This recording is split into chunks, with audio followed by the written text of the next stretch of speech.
Assalamualaikum warahmatullahi wabarakatuh.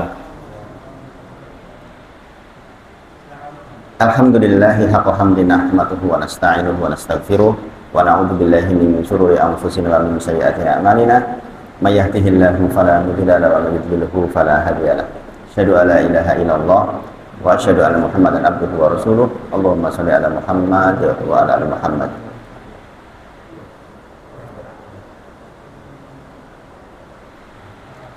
Subhanaka la ilma lana illa ma 'allamtana innaka antal alimul hakim. Rabbi shrah li sadri wa yassir li amri wa hlul 'uqdatam min lisani yafqahu qawli. Amma ba'd. Tetap jelas kok suaranya? Ditutup dulu. Ditutup. Kita bersyukur kepada Allah atas semua nikmat yang Allah titipkan kepada kita. Besar sekali nikmat Allah hari ini. Kita berdoa dengan doa Allahumma sayyiban nafi'an. Kita berharap mudah-mudahan hujan ini menjadi hujan yang penuh keberkahan, insya Allah. Dan insya Allah penuh keberkahan, insya Allah. Masya Allah. Saya sampaikan satu kaidah nih pada panjenengan semua yang hadir pagi ini, bahwa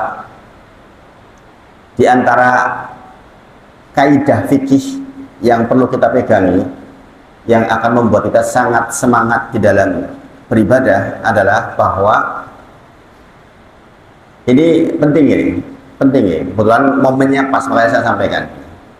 Semakin sulit dan banyak hambatan, semakin besar pula pahala yang diperoleh. Itu kaidah fikihnya seperti itu.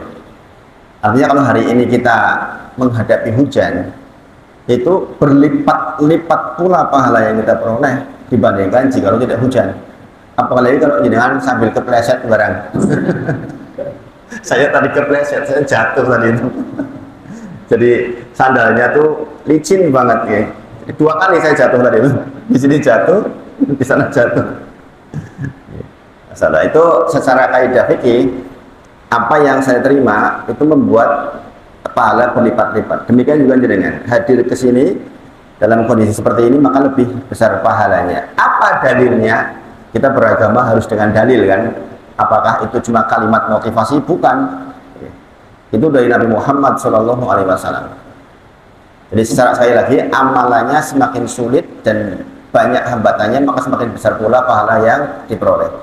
Kaidah fikih ini sangat bermanfaat bagi yang ingin mengetahui keutamaan sebuah amalan. Jadi amalan tanpa hambatan yang berarti itu biasa. Jadi ketika jenengan berangkat sholat duhur dengan hujan yang lebat, menempuh perjalanan lebih jauh, langkah-langkahnya lebih besar pula yang diperoleh. Nah ini bagi orang yang ingin keutamaan, kan itu kan keberuntungan, ya enggak? Artinya ketika hujan datang, alhamdulillah kesempatan saya melipat-lipatkan gitu. Ini pengetahuan kaidah fikih ini menjadi sangat penting, sangat penting.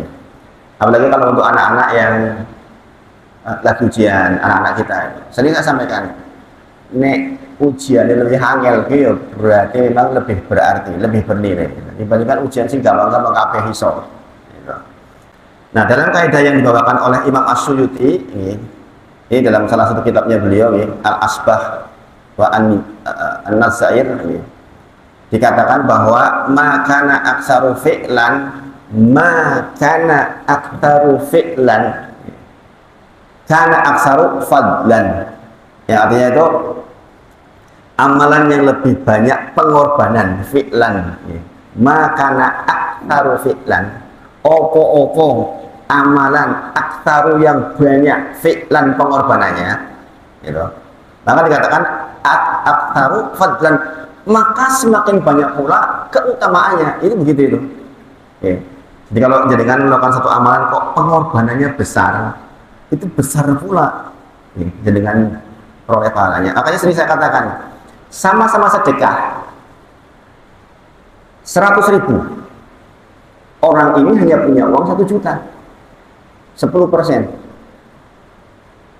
Ada orang sedekah 1 juta, uangnya 100 miliar. Besar mana pahalanya? Besar yang 100.000, sementara dia memiliki 1 juta. Karena sebagian besar miliknya itu disedekahkan. Nek sa'i itu dibandingkan 100 miliar kan ya, nggak ada apa-apanya. Itu. Kan dikatakan makana aksaru fi'lan, semakin besar pengorbanan yang kita lakukan, maka semakin besar pula fadlan, keutamaannya. Hari ini kita tahu hujan seperti ini. Saya meyakini betul waktu bangun tadi itu Pak Tovan nggak mungkin nggak kesini, malah mesti kesini gitu. Saya gitu pikirannya tadi. Saya bilang sama istri saya, ini Pak Tovan nggak mungkin nggak kesini pun, insya Allah. Kalau bukan karena hambatan, kalau hambatannya karena hujan, nggak mungkin nggak kesini. Saya yakin mau kesini. Karena sepemikiran, insya Allah, ya, sepemikiran. Sebagian kita mungkin akan mengatakan, wah ini ono hambatan rasa mangkat wae. Tapi buat kita yang tahu betul tentang definisi kaidah ini, insya Allah atau teman, Bang saya minum Pak. Jadi sekali lagi, makana aksaru fi'lan, kana aksaru fadlan. Setiap apapun yang kita lakukan dengan pengorbanan yang lebih besar, maka pahalanya pun lebih besar.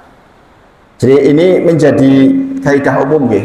Kalau jenengan mau menolong orang, kok effortnya, pengorbanannya lebih besar pula pahalanya.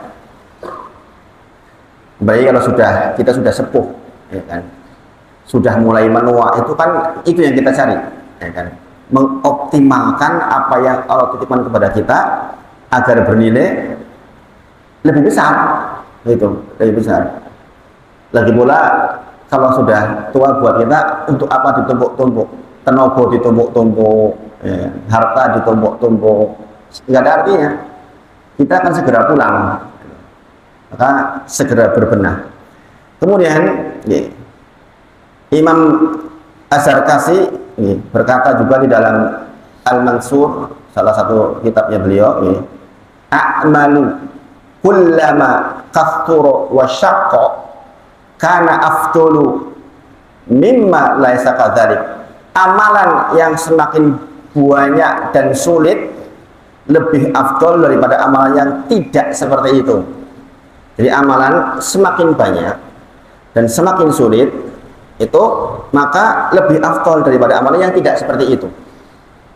Jadi ini kita sama-sama ngaji kan Ahad pagi, tapi ngajinya kita hari ini berpahala lebih besar dibandingkan ngaji kita biasanya, karena kita menempuh sesuatu yang lebih sulit.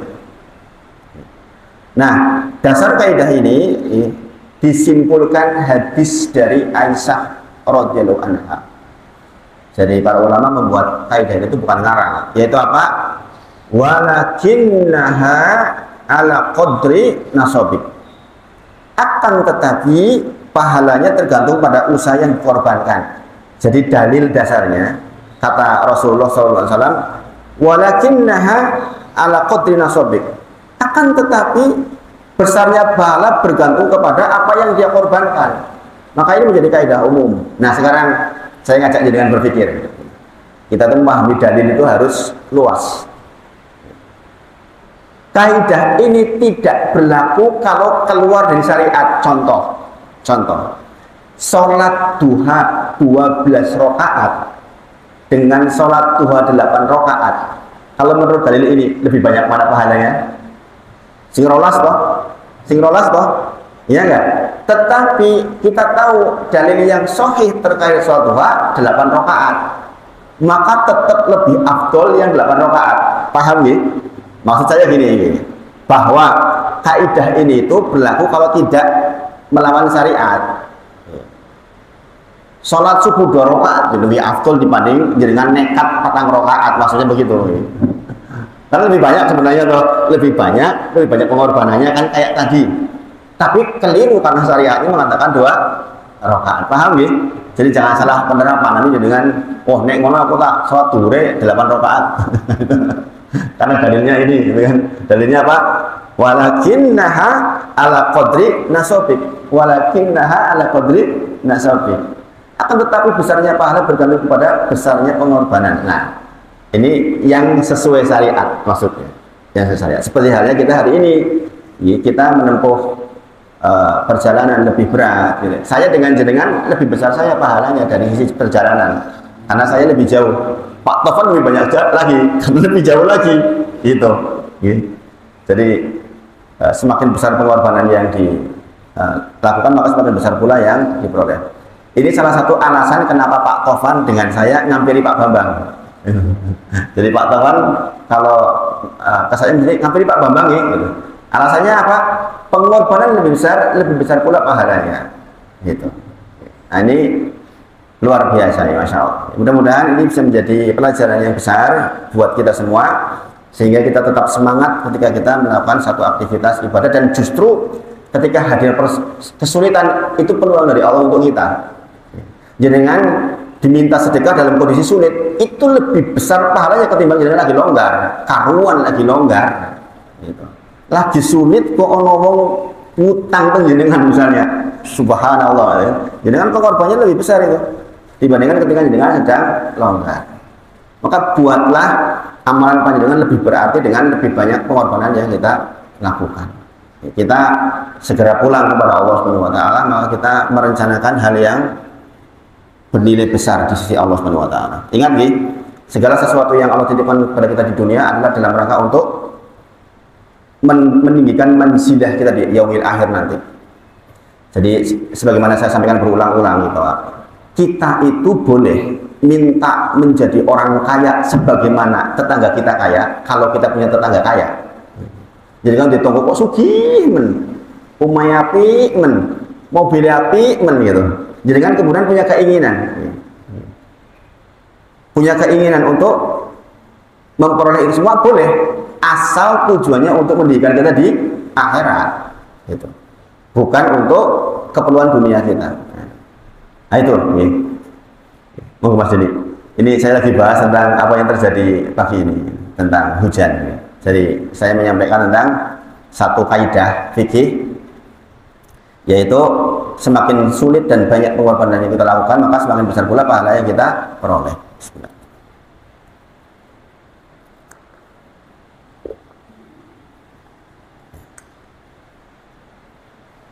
Itu tehnya sudah datang, mau disajikan dulu. Iya.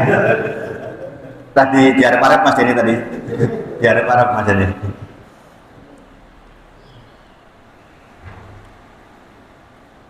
Lebih segar nggak setelah dengar dalilnya? Lebih segar nggak?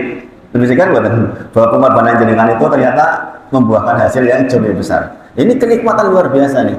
Saya dulu ketika dengar hadis ini, saya tuh sampai gergel. Subhanallah. Itu benar-benar membuat saya semangat sekali. Makanya kalau makin dingin kita ngambil air wudhu di malam hari, makin besar pahala yang kita peroleh. Justru kita berlipat-lipat semangatnya, makin ngantuk kita, makin besar pula pahala yang kita peroleh. Karena kita melawan kantuknya itu udah pahala tersendiri. Masya Allah nih. Saya pernah ceritakan ini kan, saya pernah sholat duhur, ketiduran di rakaat kedua sampai bablas. Jadi saya ngulang lagi, ini batal nih. Ya, saking ingin betul menegakkan, Jadi mudah-mudahan ini bisa kita tanam untuk anak-anak kita, untuk saudara-saudara kita. Jadi Rasulullah SAW itu kalau menyampaikan dakwah begini, apa yang terjadi itu dibahas, apa yang update terjadi itu dibahas. Jadi tidak hanya membaca teks, kalau zaman sekarang ya tidak hanya membaca teks kitab, tapi teks yang berjalan. Hujan itu kan teks dari Allah untuk kita, yang harus kita baca sebenarnya, ya kan? Kita menyesuaikan, karena itu teks dari Allah, itu ayat-ayatnya Allah Subhanahu wa taala yang berjalan di depan kita. Saya tadi ketika kepleset jatuh ya, alhamdulillah ala kulli hal. Begitu gitu. Kalau kita kena kecelakaan mengatakan alhamdulillah ala kulli hal, inna lillahi wa inna ilaihi rajiun. Begitu tuh. Jadi sulit pun syariat mengatakan alhamdulillah, segala puji bagi Allah ala di atas kulli hal, segala sesuatu yang terjadi. Tipu ya tetap alhamdulillah, tetap segala puji bagi Allah, itu maksudnya. Baru kita mengatakan inna lillahi wa inna ilaihi rajiun. Kalau dilanjutkan Allahumma jurni fi musibati fakhluf li khairan minha. Ya Allah, jadikan musibah yang saya terima ini menjadi pahala besar buatku. Itu. Dan ini doa dari salah seorang istri Nabi Muhammad SAW. Ketika suaminya perang dan meninggal dunia. Kemudian Rasulullah perintahkan berdoalah dengan kalimat seperti itu tadi. Ya Allah, jadikan musibah yang saya terima itu berpahala besar buatku, dan gantikan dengan yang lebih baik begitu.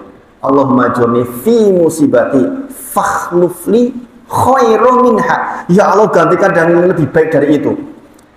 Ini istri Nabi ini bingung, belum jadi istrinya waktu itu.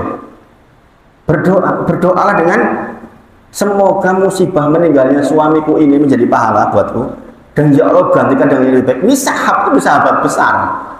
Dalam hati istrinya katanya, siapa lagi kok dikatakan minta yang lebih baik? Kok mustahil? Ini orang udah utamanya orang jihad fisabilillah. Ternyata perintah ayat dari langit bahwa Rasulullah selalu menikahinya. Masya Allah, jadi istrinya Rasulullah mendapatkan yang lebih baik. Makanya jangan pernah putus asa. Kalau kita dapat musibah, katakan alhamdulillah ala kulli hal. Segala puji bagi Allah dalam semua keadaan. Inna lillahi wa inna ilaihi raji'un. Inna sesungguhnya lillah milik Allah. Wa inna dan sesungguhnya ilahi kepada dia Allah raji'un, kita akan kembali. Kemudian ucapkan Allahumma jurni fi musibati fakhlufli khairum minha. Ya Allah, jadikan musibah yang barusan terjadi ini pahala buatku. Fakhlufli khairum minha, dan gantikan dengan yang lebih baik dari yang minha. Minha itu yang barusan kita lalui itu.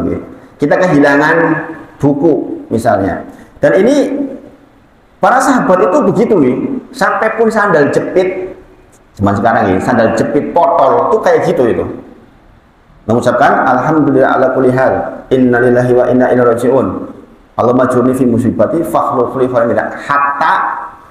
Hatta itu sampai bahasa Arab. Sampai pun urusan sandal jepit. Gitu. Kita kadang-kadang kan meremehkan yang kayak gitu.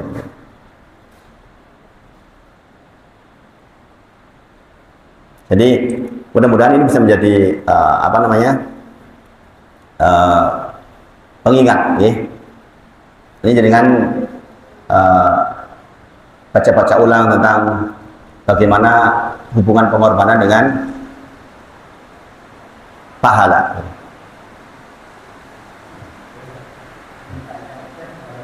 Itu berarti double.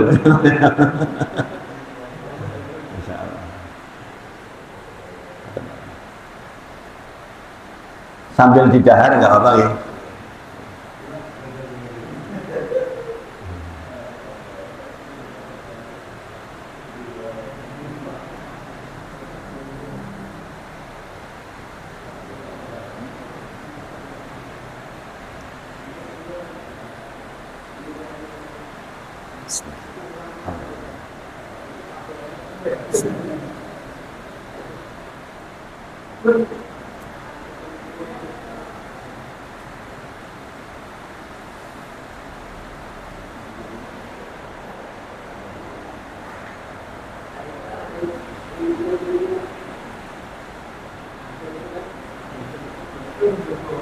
Ini Pak Topan, mudahnya pakai alat. Saya materi yang barusan saya duduk tadi itu 2 menit selesaikan Pak bikin materi. Okay. Insya Allah. Jadi materi yang saya sampaikan ke jenengan barusan itu yang ketika saya duduk tadi saya susun. Menyampaikan itu walaupun kita sudah hafal, susun, biasakan. Walaupun saya sudah hafal, tapi menyusun materi itu penting. Dan ternyata cukup dengan 2 menit. Nah, ini salah satu fungsi alat. Ini salah satu fungsi alat yang akan memudahkan dibandingkan ketika kita manual. Jadi Mas Denny, kita barusan belajar tentang hal penting terkait dengan hujan yang kita terima. Saya tadi jatuh Mas Denny 2 kali kepleset. Sandalnya tuh subhanallah.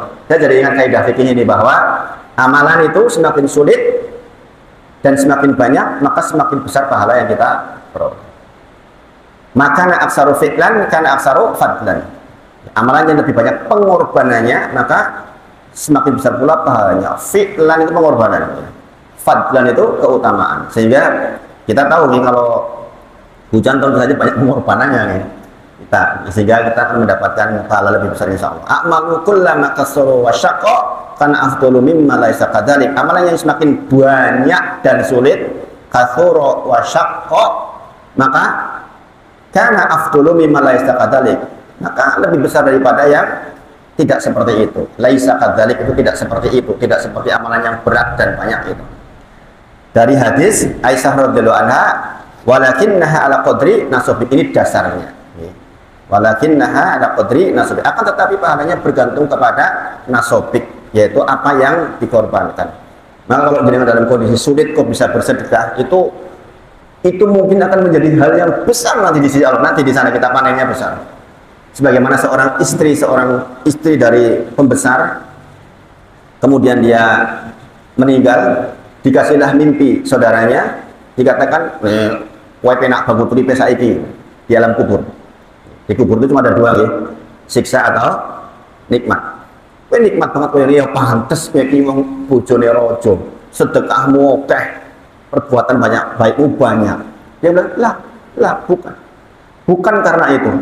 Ternyata karena apa? Hal kecil, yaitu apa?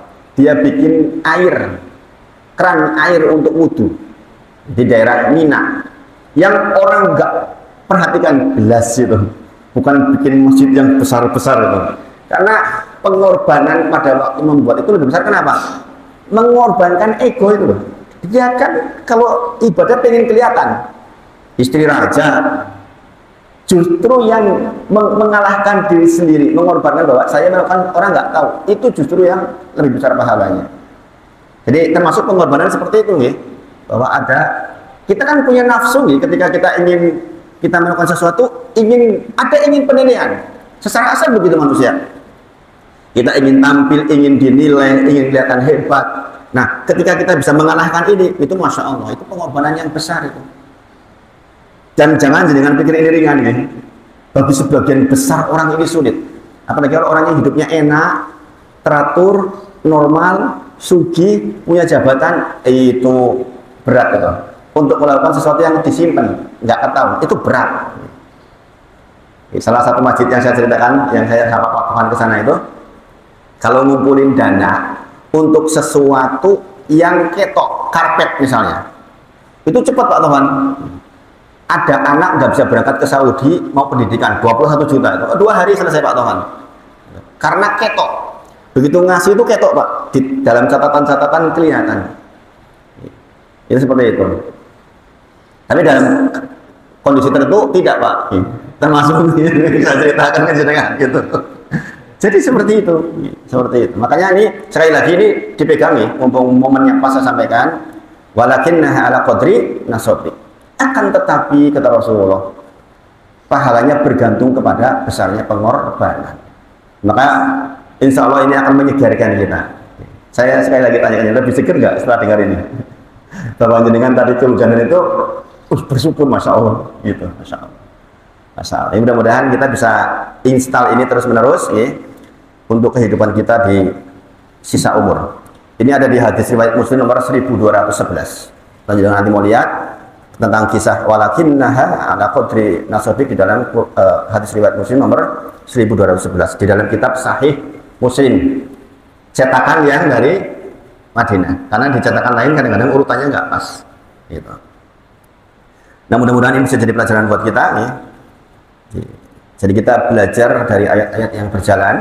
Hujan adalah ayat-ayatnya Allah, tanda-tanda dari Allah untuk kita, dan kita mengambil pelajaran dari itu insya Allah. Baik, kita lanjutkan kitab kita insya Allah. Kita sampai di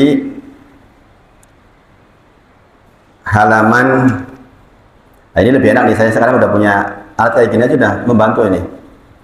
Jadi saya kasih dulu di sini tamasya lebih akhirat di halaman 207 sampai 211. Oke. Terakhir kita di pembahasan tentang hadis bahwa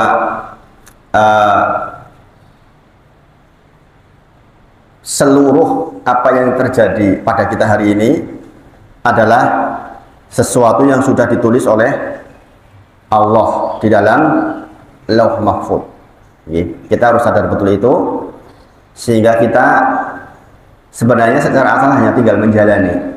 Sayangnya kita kan nggak diberitahu kita lewat jalan yang mana. Maka berbuat baiklah, karena ternyata untuk masuk surga pada akhirnya yang elek pun dibuat baik dulu, untuk menjadi prasyarat ke surga. Berarti nek wis apik ya bertahan apik terus. Itu. Nggih.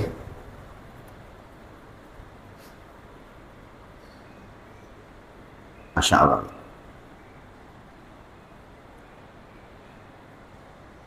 Kita kemarin bahas hadis yang panjang ya. Inna ahadakum yujba'u khalqu fi batni ummi arba'ina yawma nutfah. Kita itu berada di dalam kandungan ibu kita 40 hari dalam bentuk campuran antara sperma dan ovum. Kemudian menjadi segumpal darah. Kemudian menjadi segumpal daging.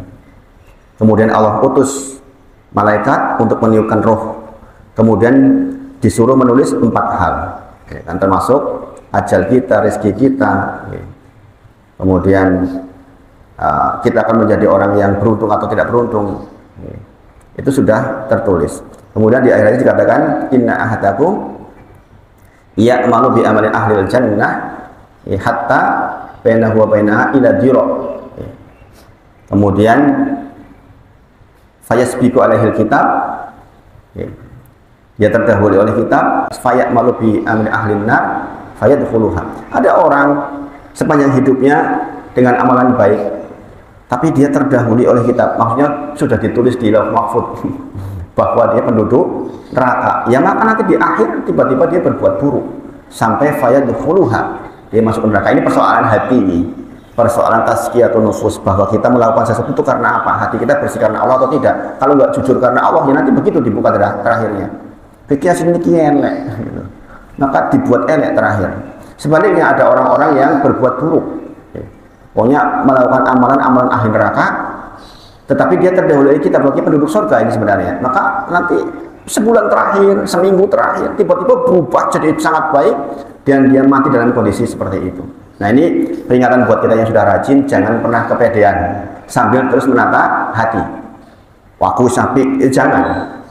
Kita adanya yang punya berbuat untuk menjadi lebih baik lagi dan lebih baik lagi dan lebih baik lagi. Kita ingat di ayat sebelumnya yang kita bahas bahwa kita disuruh berbuat ihsan. Ihsan artinya lebih baik. Bukan baik nih, lebih baik, lebih baik, lebih baik, lebih baik. Wa qadara rabbuka alla ta'budu illa iyyahu wa bil walidayni ihsana. Quran surat Al-Isra 23. Wa qadara rabbuka alla ta'budu illa iyyahu wa bil walidayni ihsana. Kita diperintahkan oleh Rabb kita untuk menyembahnya dan untuk berbuat kepada orang tua kita ihsana.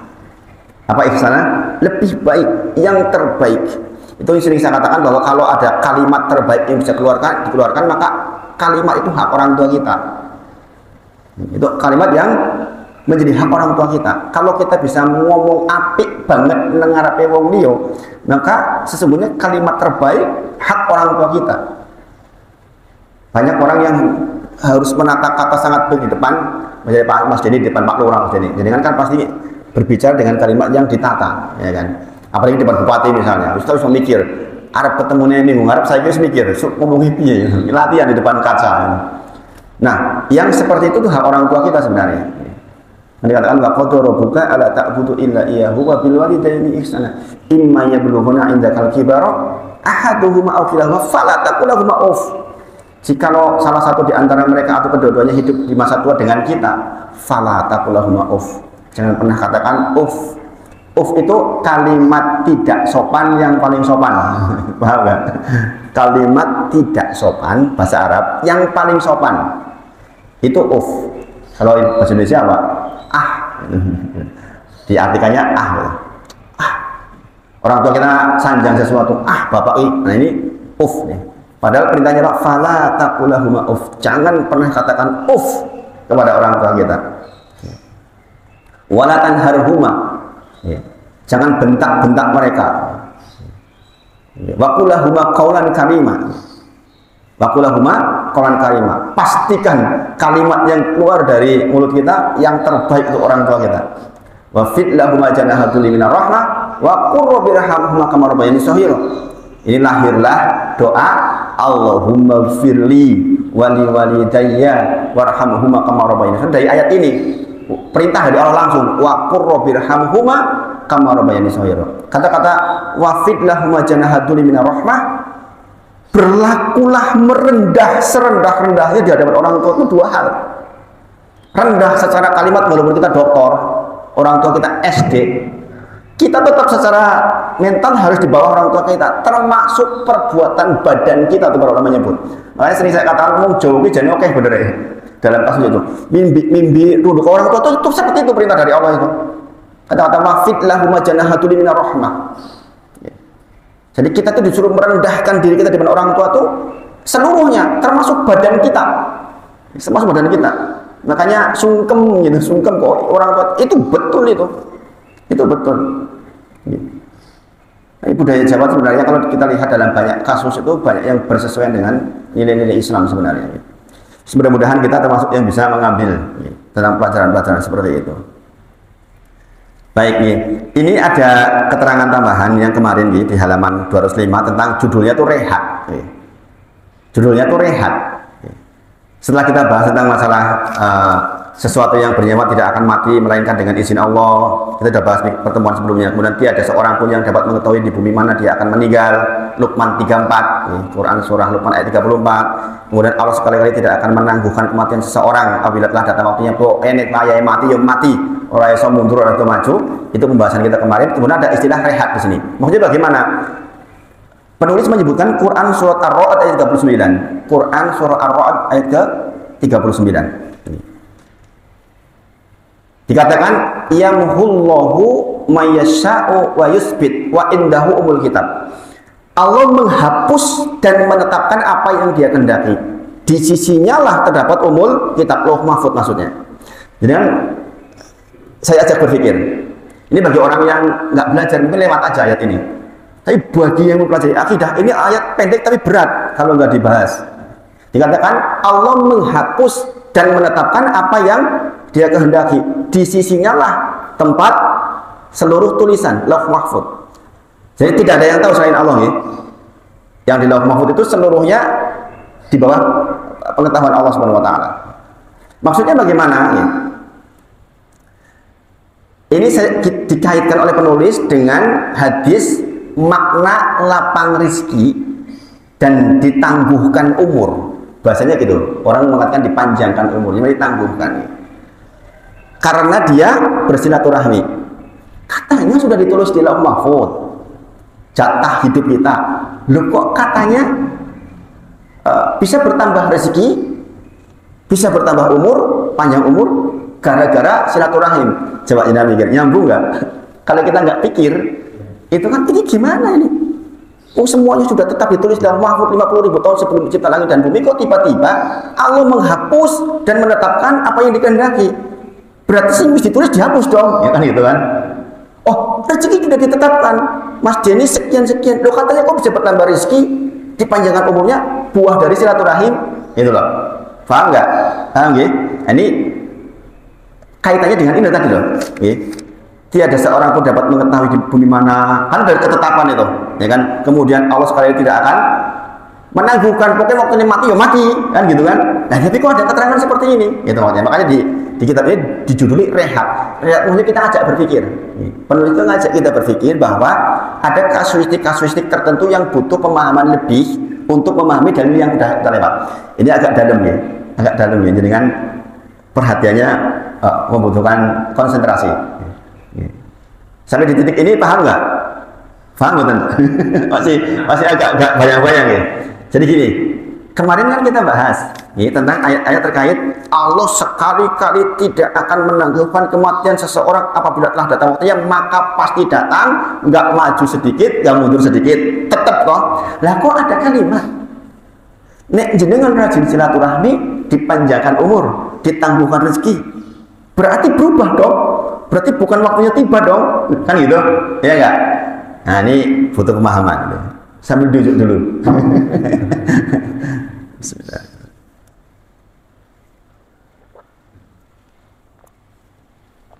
Ini demi Allah dalam kasus seperti ini bahwa dititipi kecerdasan oleh Allah itu penting, Mas. Jadi kan punya guru yang cerdas itu penting, penting itu. Saya dulu ketika belajar sama guru itu ya ada yang LCMA. Tapi mungkin secara dasar ya dia hanya orang rajin saja sehingga lulus. Beda dengan yang ini cerdas betul ini. Ini penting ini. Dan saya mengambil pemahaman dari orang yang cerdas itu. Jadi memang dasarnya cerdas itu enak ya, membawakannya, masya Allah, masya Allah. Nah ini menjadikan apa? PD bahwa Allah titipkan nih sesuatu untuk yang harus kita manfaatkan sebaik mungkin. Gitu. Nah ini penting nih. Contohnya dalam memahami kasus seperti ini nih, yang menerangkan harus paham masalahnya. Kalau nggak paham, bingung nih. Ya, coba logika dasarnya, cara ini ditetapkan. Lah kok dirubah? Lah kok silaturahmi dari dawa umurnya? Kita piye maksudnya kan gitu? Iya nggak? Ini kan butuh keterangan yang lebih dalam. Jadi disebutkan nih, jadi makna lapang rezeki dan panjang umur dalam hadis silaturahim nanti dikaitkan dengan Ar-Ra'd tadi, Ar-Ra'd ayat ke-39 bahwa tidak bertentangan. Nih. Jadi banyak sekali hadis yang menjelaskan tentang keutamaan silaturahim. Di antaranya adalah hadis yang sangat terkenal, yaitu barang siapa yang ingin dilapangkan rezekinya dan ditangguhkan ajalnya, dalam tanda kutip orang menyebutnya dipanjangkan umurnya, hendaklah ia bersilaturahim. Iya benar, kalimat ditangguhkan dalam bahasa Arab kalau kita terjemahkan ke sini kan bisa ditambah dong, berarti mau kudu mati saya jadi orang kok, berarti kan ditambah, boleh lah diartikan bertambah panjang umurnya, nggak keliru maksudnya. Bahasa aslinya ditangguhkan, bahasa aslinya. Tapi kan kalau kita artikan bisa saja, mau ditangguhkan ya perlu kalau ditambah dong, gitu. Nggak keliru juga artinya maksudnya. Imam Nawawi, nah kita mengambil dari salah satu ulama mazhab Syafi'i, Imam Nawawi dalam syarah Sahih Muslim. Ini dalam syarah Sahih Muslim. Kitab setelah Al-Quran yang paling sahih adalah kitab Sahih Bukhari, kemudian Sahih Muslim. Nah, Sahih Bukhari dan Sahih Muslim itu kan kumpulan matan-matan hadis. Matan itu bacaan hadisnya, konten hadisnya. Orang nggak akan paham kalau bahasa itu kok. Orang akan paham jika lo paham syarahnya. Syarah itu penjelas maksudnya. Syarah itu penjelas. Jadi makanya ada syarah Sahih Bukhari, syarah Sahih Muslim. Syarah itu artinya penjelas. Jenengan sebagai penuntut ilmu nggak bisa jenengan hanya baca kitab Sahih Bukhari mumet jenengan. Jenengan akan paham Sahih Muslim itu jika lo jenengan baca syarahnya. Itu pun baca syarah itu harus dibimbing oleh guru.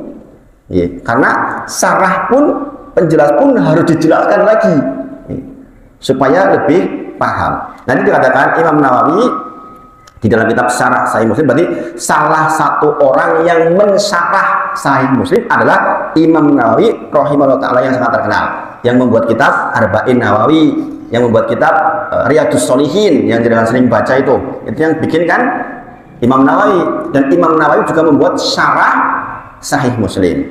Berarti kalau begitu yang membuat syarah Sahih Muslim apakah Nawawi saja? Bukan. Banyak ulama lain. Banyak ulama lain yang membuat syarah Sahih Muslim. Tapi yang paling populer adalah syarah Sahih Muslimnya Imam Nawawi. Yang hampir seluruh pakai, termasuk Riyadhus Shalihin.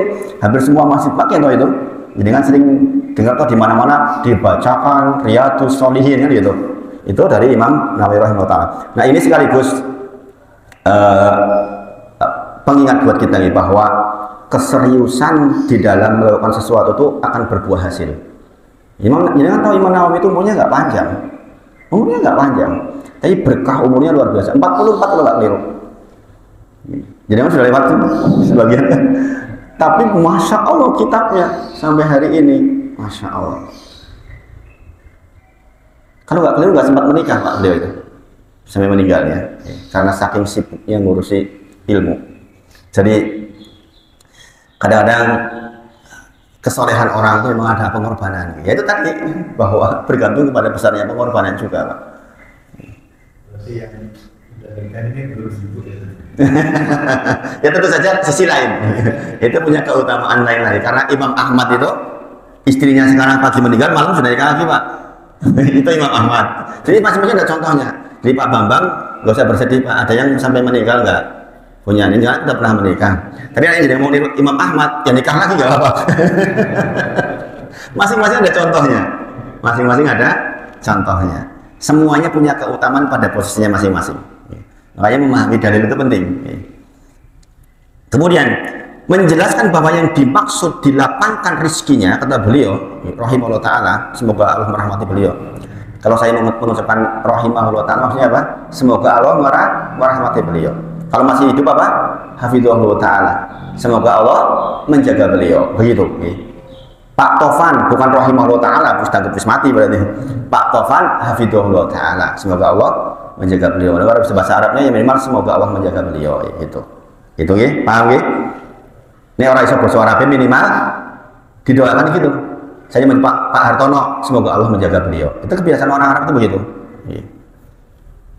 Kemudian adalah diluaskan dan dijadikan banyak hartanya. Maunya dilapangkan rezeki itu. Dilapangkan rezeki maksudnya adalah diluaskan dan dijadikan banyak hartanya. Salah satu pendapat. Memang betul-betul dibanyakin hartanya, Pak. Yang kedua, diberi keberkahan atas harta meskipun secara lahirnya jumlah hartanya sangat sedikit. Jadi yang pernah dengar tuh, ada orang hartanya sedikit ini berkah banget. Ning ono wong sing duwe ora berkah kan ada. Tapi bahwa di lapangan rezeki itu artinya dua-duanya itu. Satu, memang betul-betul diluaskan. Dengan silaturahim ya diluaskan betul, diperbanyak. Termasuk bahkan dalam satu ketenangan banyak juga anaknya. Tetapi sisi lain, dia sedikit hartanya, bisa jadi diberi keberkahan atas hartanya.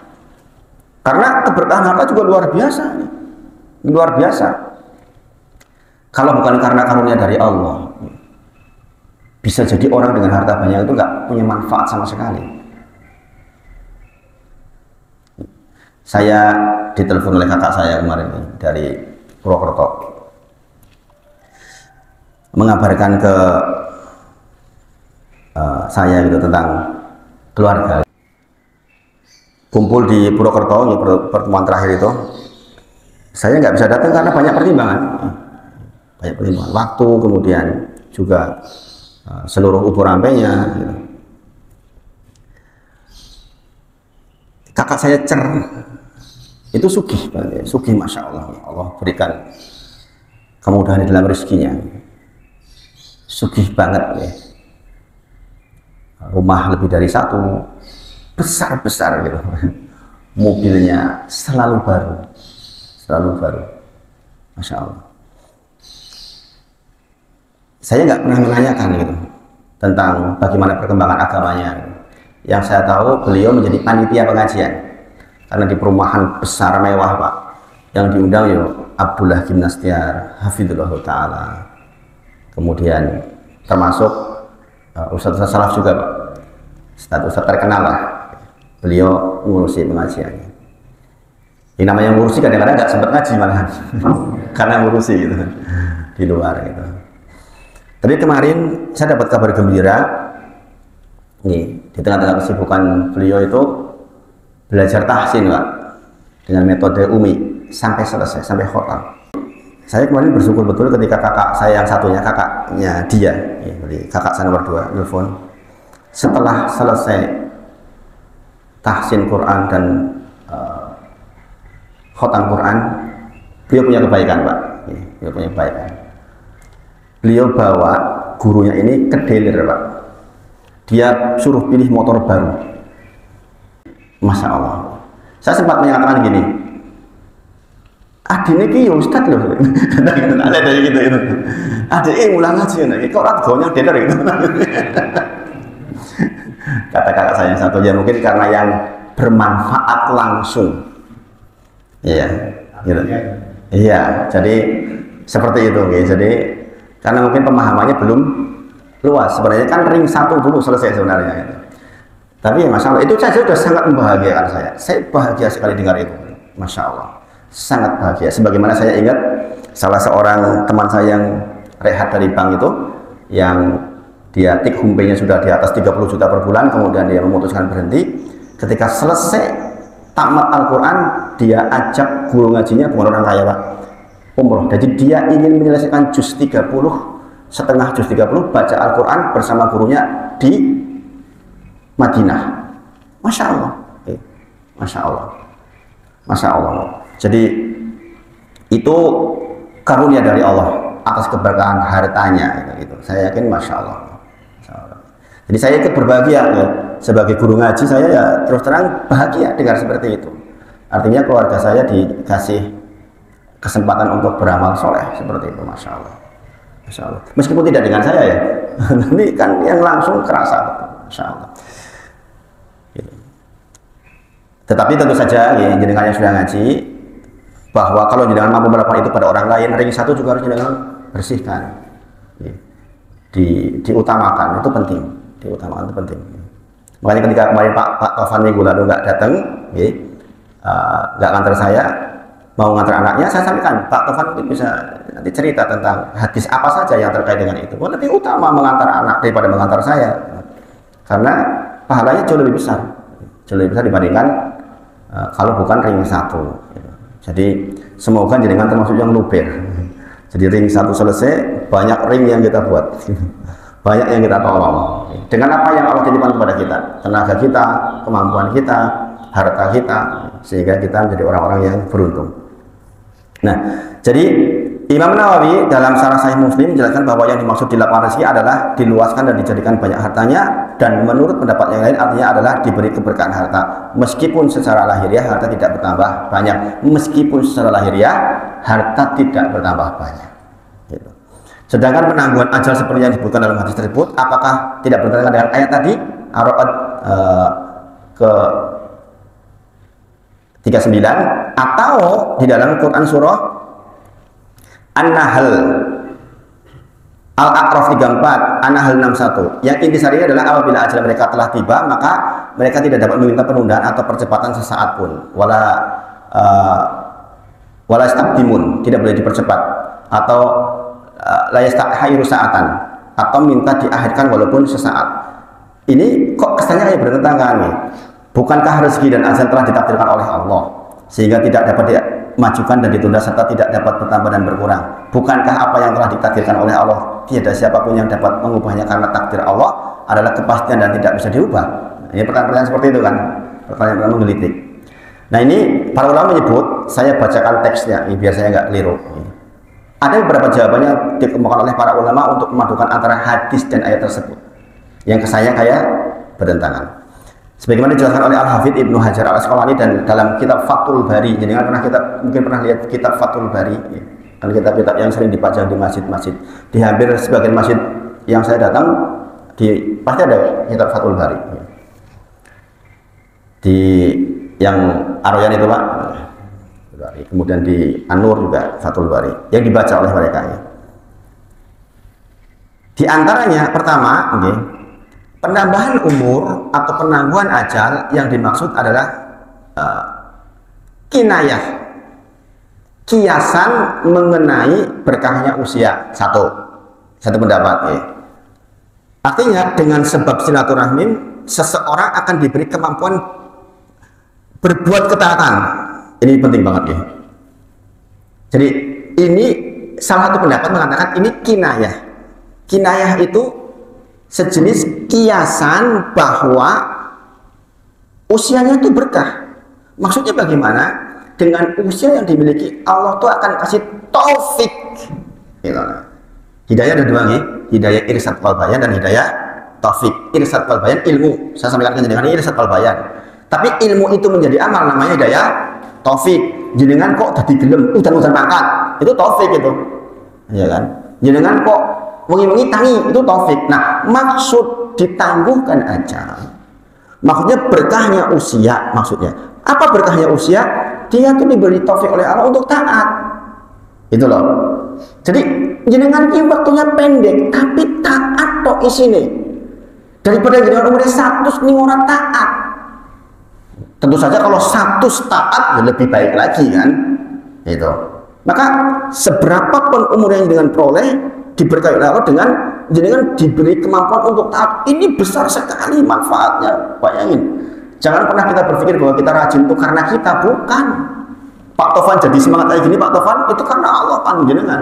Nah, ini dikatakan terkait dengan dalil waliul rahmah itu loh.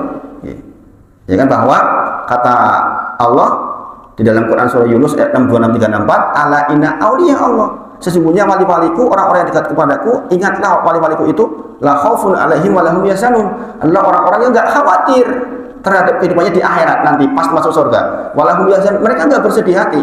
Di kehidupan dunia enggak sedih. Siapa mereka? Alladzina amanu wa kanu yattaqun, adalah orang-orang yang beriman dan senantiasa bertakwa kepada Allah Subhanahu wa taala. Lahumul busra fil hayati dunya, diberikan kabar kepada dia tentang kebahagiaan hidup di dunia, wa fil akhirah, dan di akhirat. La tabdila li kalimatillah, tidak ada perubahan terhadap janji Allah itu. Nah, maka di sini dikatakan jenengan diberi ketaatan. Walaupun doanya ada nih, doanya ada. Doanya ya muqallibal qulub sabit qalbi ala dinik, ya musarrifal qulub sarif qulubana ala taatik. Ya Allah, cenderungkan hati ini kepada ketaatan, bukan cenderungkan hati ini kepada kemaksiatan. Kok pengennya taat, kok pengennya sholat oke, kok pengennya sedekah, kok pengennya nulungi orang, kok pengennya iman karo bojo, kok pengennya iman sama anak. Itu loh, itu maksudnya tuh. Itu keberkahan, maksudnya penangguhan umur, keberkahan atas itu maksudnya tuh. Paham ya? Loh, jenengan kebayang nggak? Jenengan kok diwai wegah, males orang taat itu piye coba? Orang diberi sama-sama umur waktu 1 hari 1 malam, ada yang sholatnya 100 rakaat, ada sing 17 genep. Kan sama waktunya, ya enggak? Itu bukan karena pandai-pandainya kita, karena Allah beri taufik kepada kita. Ini loh penting banget, ya kan? Makanya ini pentingnya silaturahim, bahwa sama waktunya. Memangnya kita dengan orang jahat beda waktunya 24 jam, sama, ya enggak? Antara orang yang sholatnya 100 rakaat dengan yang sholat 17 gelap kan sama sehari semalam 24 jam. Tapi kenapa menjadi berbeda sekali? Itu tadi keberkahan usia. Ada orang umurnya 44 tahun bisa nulis banyak sekali kitab. Ada orang sampai 80 tahun nulis lembar lembu, nggak tahu. Misalnya seperti itu. Ini keberkahan.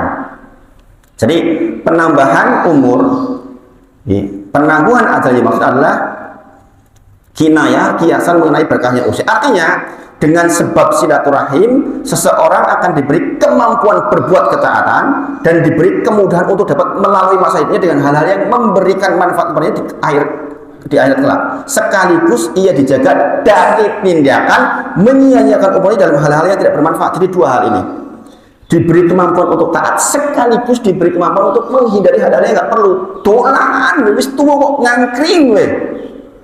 Sudah tua, ngobrol nang angkringan orang dikit lek kepripun. Kemarin di Miftahul yang kemarin terakhir kita bahas tentang masalah lisan. Di antaranya adalah 3 jenis kalimat, ya kan? Sarah hadis nomor 15 hadis arba'in, ya kan? Yang pertama, kalimat itu ada yang baik, ada yang buruk, ada yang mubah. Baik itu maksudnya bagaimana? Secara zatnya baik. Kata para ulama, ucapan alhamdulillah, astagfirullah itu baik secara zatnya. Memang ucapannya sendiri sudah baik, kan? Nah, orang yang diberkahi umurnya itu diberi seperti itu, kalimatnya baik. Kebayang nggak? Udah tua, hibah dan angkringan, lek kepiye? Coba orang waras, orang waras sudah ngaji, neng angkringan pun masih dikir, gitu. Sambil menservis dirinya, boleh Pak teman masih sering ngangkring ya Pak. Sambil menservis dirinya, menyenangkan dirinya, tetap ingat Allah, zikrullah. Ini bukan zat ngangkringnya yang jelek, bukan itu. Maksudnya bahwa umur berjalan terus, detik demi detik berjalan terus, dan yang sudah lewat sudah tertulis. Raqibun atid menulis seluruhnya. Tidaklah seseorang mengucapkan sesuatu kecuali pasti ada malaikat di kanan kirinya yang menulis apa yang dia lakukan. Menulis apa yang dia katakan. Berarti yang sudah lewat sudah toh tertulis. Nah, orang yang diberi keberkahan oleh Allah tuh waktunya tuh kayak gitu, isinya tuh mentes, nggak gabung. Orang Cilacap bilang gabung ini pari ini digiling ini yos metune sini foto-foto sama-sama satu kandi. Si jenis metu 30 kilo, si jenis metu 70 kilo, beda banget. Sama kan jumlah awalnya. Kalau ia nggak mentes begitu itu ya nanti di akhirat begitu. Ada orang yang umurnya sama-sama 60, si jenis sidik banget awalnya, si jenis opeh banget. Gitu. Nah ini maksudnya keberkahan umur itu seperti itu. Jadi diberi ketaatan sekaligus diberi kemampuan untuk menghindari hal yang tidak dibolehkan. Jadi silaturahim menjadi sebab bagi seorang untuk memperoleh taufik. Ini sekali lagi. Taufik artinya kemampuan berbuat taat kepada Allah Subhanahu wa taala. Ngerti kalau ke masjid laki-laki itu wajib, tapi membuat orang ke masjid taufik dari Allah. Jadi kan melihat gumun, kok ono yo wong adan kok orang makan yang masjid, kan buat kita yang sudah rajin gumun. Kok iso? Udah jelas banget adan kayak gitu, kedengaran dengan sangat jelas, dipanggil-panggil hayya 'alal falah. Bayangin, ayo kita cari kemenangan, ayo kita cari kebahagiaan. Panggilan dari Allah loh itu. Kok bisa orang mangkat? Kok dalam tanda kutip kok bodoh men gitu maksudnya itu. Tapi ya itu sekali lagi, kalau dia nggak dapat taufik ya nggak bisa saja. Wong yo ora ngaji artinya taufik, yo ora ngerti taufik jeneng wong. Bayangin, ditanya taufik artinya apa aja nggak ngerti. Mungkin sebagian jenengan kalau nggak ngaji juga nggak ngerti, saya yakin. Ya kan, hidayah irsyad wal bayan wa hidayatu taufik. Membedakannya itu kadang-kadang kita nggak ngaji nggak ngerti itu, nggak ngerti. Sehingga dia pikir ketaatan dia itu karena dia, bukan. Kita itu bisa taat kayak gini karena memang Allah izinkan. Dan itulah yang namanya hidayah taufik.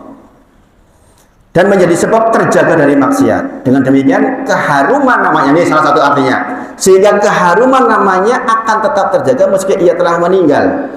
Jadi kalau jenengan dikenal sebagai orang yang baik, jenengan kan udah meninggal namanya harum. Kayak lo ben si fulan, ya enggak? Ini mau ngelek, mati, modar ya malahan, kan gitu. Tapi kalau jangan orang baik, jenengan tuh seolah-olah tuh masih hidup. Ini meskipun dalilnya lemah ya, seolah-olah jenengan masih hidup disebabkan karena kebaikan panjenengan. Ini keberkahan usia. Suatu ketika misalnya kejadiannya Pak Tovan duluan, Pak Tovan. Saya masih hidup, saya pasti sepanjang hidup akan menceritakan kisahnya Pak Tovan. Oh Ben, saya ngaji waktu tahun sekian, beliau Pak Tovan rahimahullah ta'ala, begitu saya. Gitu, seperti itu, karena kenangan baik. Nah ini keberkahan usia. Ini elek, ya udah bubar. Ini loh. Dan di antara yang ia peroleh dengan sebab taufik yang Allah berikan kepadanya adalah ilmu yang bermanfaat sepeninggalnya, sedekah jariyah dan keturunan yang soleh. Ini sebagaimana hadis. Ketika Bani Adam meninggal, maka putusnya seluruhnya ilamin salah satin, kecuali dari 3 hal, yaitu ilmu yang bermanfaat, sedekah jariyah, dan keturunan yang soleh. Program jaringan yang sudah dibuat ini tentang ini sedekah jariyah jelas. Jenengan kebayang nggak? Saya dengan alat sederhana kayak gini, keterangannya kan jenengan lebih mantap nggak? Lebih mantap nggak? Nah itu loh pentingnya Masya Allah ya. Jariyah kayak gini itu jariyah murah, makanya saya itu yang kayak gini nggak mau buka ke orang-orang yang mohon maaf. Orang saya agak masih nggak layak menerima. Makanya saya termasuk jarang kan bikin seperti ini. Karena kadang-kadang saya gemes gitu kalau sama orang-orang yang sugih banget, jangan jadi kesempatan oke. Ini kehidupannya saya lihat masih orang-orang ini, saya kadang-kadang males gitu. Saya lebih ingin hal-hal kayak gini itu kesempatan emas buat orang-orang yang baik, maksudnya itu. Ini hal-hal sederhana yang Masya Allah. Kedua, ini tadi arti pertama. Yang kedua, penambahan usia seperti yang disebut dalam hadis di atas, maknanya adalah hakiki, arti yang sebenarnya, bukan kiasan. Namun yang dimaksud penambahan usia dalam makna yang hakiki itu adalah yang terkait dengan ilmu dan pengetahuan malaikat yang ditugasi oleh Allah mengurus umur. Adapun yang dijelaskan dalam ayat ajal tidak dapat dimasukkan atau ditunda, maksudnya adalah yang terkait dengan ilmu Allah. Saya terangkan. Jadi seluruh takdir kita itu sudah tertulis di Lauh Mahfuz, dan yang mengetahui Lauh Mahfuz secara total itu hanya Allah. Adapun pengetahuan malaikat itu terbatas. Misal contoh, malaikat diberitahu ajal si fulan datang pada hari tertentu. Bisa jadi Allah mengatakan kepada malaikat, oh ditunda. Tapi penundaannya itu sudah ada di Lauh Mahfuz. Oh dia silaturahmi kok. Dia silaturahmi itu sudah ditulis di Lauh Mahfuz. Disebabkan karena silaturahminya itulah malaikat diberitahu, oh ditangguhkan. Paham ya? Jadi ilmunya malaikat dengan ilmunya Allah. Ini masuk dalam rukun iman nih. Dan ini di sarah kitab tentang sarah rukun iman yang 6 itu 2 jilid tebal, di bab tentang antuk minabil qadari khairi wa syarri, engkau percaya kepada takdir baik yang baik maupun yang buruk itu dibahas bahas tentang ini salah satunya. Bahwa jenengan dadi silaturahmi itu sudah tulis di Lauhul Mahfuz. Nggih, paham nggih? Dengan silaturahmi itu maka jangan arep cinta ora sido. Seperti itu.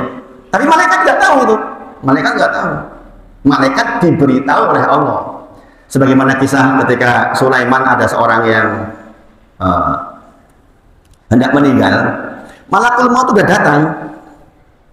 Malakul Maut diperintahkan oleh Allah untuk nyabut orang yang di sampingnya Sulaiman itu di India. Sulaiman di mana? Palestina ya. Jauh banget lah intinya. Sampai Malakul Maut tuh bingung. Iki piye to iki? Gusti Allah iki kepiye? Jarene aku kok nyabut wong kuwi. Waktunya udah deket banget. Kok izinin kono? Itu bayangin. Kok masih di situ? Padahal saya diperintah untuk nyabut nyawanya dia di India. Bayangin. Tiba-tiba orang ini minta kepada Sulaiman, saya melihat sosok yang membuat saya nggak nyaman. Tolong saya pindahkan saya ke negeri yang jauh. Kita tahu Sulaiman itu punya pasukan awan, jin dan sebagainya, manut kan. Maka kemudian dengan angin dibawalah set sampai ke India, dicabut di India. Bayangin, tuh segitunya nih, masya Allah. Malaikat bingung, ini udah mau dicabut sebentar lagi nih waktunya. Nih India, izin ini si jajaran karo Sulaiman ini kepiye? Ternyata ya itu tiba-tiba dikirim ke India dan dicabutlah di India. Sebagaimana hadis yang kita baca sebelumnya, ketika Allah hendak mencabut seseorang di sebuah tempat, maka Allah akan jadikan dia punya keperluan di tempat itu. Jelas ya? Kayak kemarin tuh orang TV kan, arep mati nang tol, terus kok Jakarta yuk melaku menuju kematiannya, ya kan? Sehingga ketika Allah hendak mencabut seseorang di sebuah tempat, maka Allah akan jadikan dia punya keperluan di tempat itu. Maka ini bapak-bapak semuanya, maka diperhatikan hadis tadi ini, perhatikan setiap perjalanan yang dilakukan ingatlah mati. Paham ya? Para ulama menyebut nangis baca hadis itu tuh. Nek jenengan arep nyang Kulon Progo, bisa jadi itu adalah perjalanan jenengan menjemput kematian. Paham ya? Karena ketika Allah hendak mencabut seseorang di sebuah tempat, Allah akan jadikan dia punya keperluan di tempat itu. Dalamnya ada keperluan, kondangan lah, layat lah. Bayangin, maka setiap perjalanan yang tuju sedekat apapun yang pikirin tuh hadis itu tuh.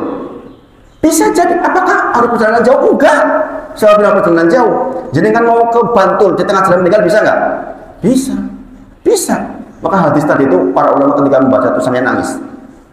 Ketika dia keluar dari rumahnya, jangan-jangan ini adalah perjalanan saya menjemput kematian saya, karena Allah menjadikan saya punya keperluan di sana. Itu subhanallah, masya Allah. Kita banyak belajar dari hadis sampai itu tadi ini. Dikatakan kepada malaikat, misalkan bahwa usia fulan 100 tahun. Ini untuk penegasnya.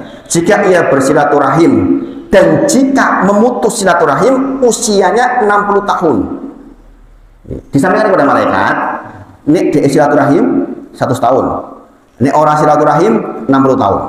Sedangkan Allah telah mengetahui, Allah itu telah tahu bahwa Allah yang menentukan azal keberadaan yang tidak bermula, maka fulan itu bersilaturahim atau tidak, itu Allah tahu. Ini malaikat orang ngerti, malaikat diberitahu, nek dia silaturahim 100 tahun ya, nek dia orang silaturahim 60 tahun ya.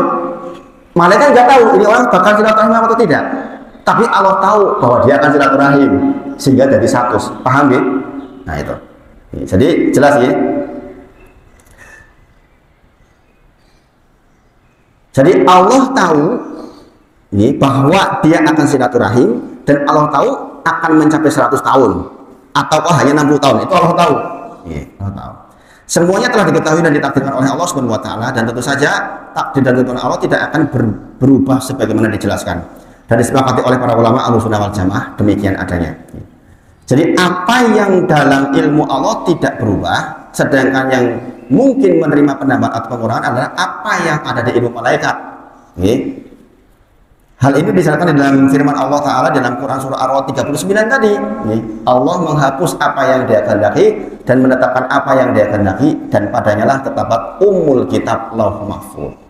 Jadi seperti itu keterangannya. Ini rehat kita terhadap apa yang kita sudah bahas. Jadi bahwa ajal tidak maju tidak mundur itu iya, itu ketetapan dari Allah. Bahwa kemudian bertambah karena silaturahim itu pada kasus seperti yang saya jelaskan. Sekali lagi ini pendalaman akidah termasuk bab yang selevel lebih dalam. Saya berharap jenengan mudah-mudahan bisa paham. Nanti kalau belum paham lihat lagi videonya, supaya jenengan lebih paham. Nah itu yang kita kasih pagi ini, mudah-mudahan bermanfaat dan mudah-mudahan keberkahan selalu meliputi kita semua dan akhir hidup kita dalam kondisi insya Allah husnul khotimah. Allahumma inna nas'aluka husnul khotimah. Kita tutup dengan kafaratul majlis. Subhanakallahumma wa bihamdika asyhadu an la ilaha illa anta astaghfiruka wa atubu ilaik wa akhiru da'wana alhamdulillahi rabbil alamin. Assalamualaikum warahmatullahi wabarakatuh.